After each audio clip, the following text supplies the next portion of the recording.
Perkenalkan, nama saya Anastasia Leana. Di sini saya akan menjawab beberapa pertanyaan terkait perkuliahan di masa pandemi, juga sekaligus untuk memenuhi tugas ujian akhir semester mata kuliah Jepang dan Negara Industri kelompok C.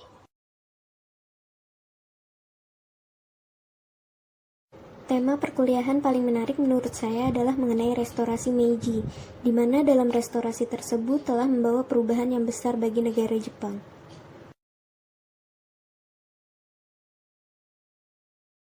Dari materi tersebut, kita bisa mengambil makna bahwa pola pikir suatu pemimpin sangat berpengaruh besar terhadap kehidupan masyarakat di negara tersebut. Kaisar Meiji yang pada saat itu naik tahta di umurnya yang masih sangat belia, telah membuktikan pada kita bahwa kedewasaan pola pikir dan keterbukaan cara pandang tidak dipengaruhi oleh umur.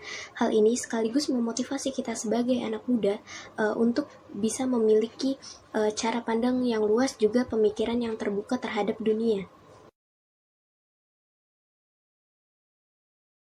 Salah satu sukanya adalah dengan diadakannya ujian online, yang mana menurut saya hal tersebut membuat kita menjadi lebih bisa berkonsentrasi dan lebih maksimal dalam mengerjakan soal. Selain itu, selama perkuliahan online, kita juga jadi bisa menghemat uang yang biasanya untuk biaya transportasi, uang makan, ataupun print tugas. Di perkuliahan online, kita lebih sering menggunakan aplikasi-aplikasi yang tentunya membuat kita menjadi semakin beradaptasi dengan kemajuan teknologi. Duka yang pertama adalah sering terdapat kendala dalam penggunaan aplikasi perkuliahan online. Selain itu, banyaknya presentasi kelompok maupun individu yang dilakukan melalui aplikasi virtual seringkali mengalami kendala jaringan. Tidak jarang kita mengalami kesulitan jaringan yang mengakibatkan terhambat atau kurang efektifnya kegiatan perkuliahan. Dan tentunya yang paling menyedihkan adalah kita tidak bisa bertemu langsung dengan teman, karena selama pandemi COVID-19 berlangsung, kita semua diharuskan untuk menjaga jarak dan sebisa mungkin mengurangi aktivitas di luar.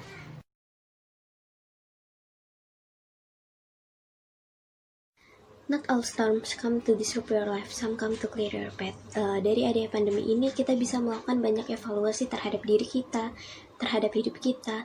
Selain itu, dengan adanya pandemi ini, kita secara langsung telah disadarkan untuk menjadi manusia yang lebih mencintai lagi lingkungan kita. Karena bagaimanapun juga lingkungan kita ini adalah lingkungan yang telah memberikan banyak manfaat untuk kita.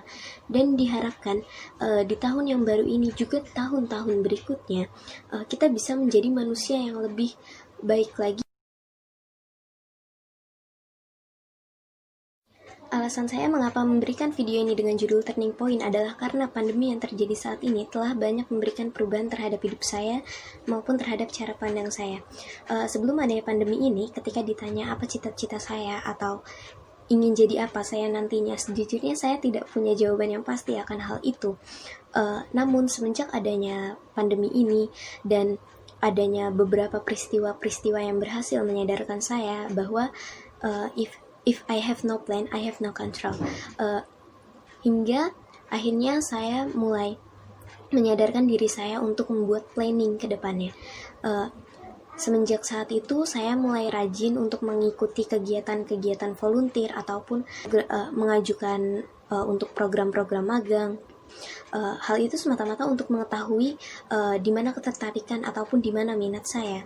Yang kemudian saya sadar bahwa saya memiliki ketertarikan yang besar untuk tergabung ke dalam organisasi-organisasi internasional, baik itu yang non-pemerintah maupun yang pemerintah, seperti misalnya ICRC. Dengan tergabung ke dalam organisasi internasional yang bergerak misalnya dalam bidang sosial, seperti itu, diharapkan saya bisa menerapkan ilmu yang saya dapat di bangku perkuliahan dengan baik. Dan saya juga berharap ilmu yang saya punya bukan hanya menghasilkan uang untuk saya, melainkan juga bisa menghasilkan bekal pahala untuk saya kelak.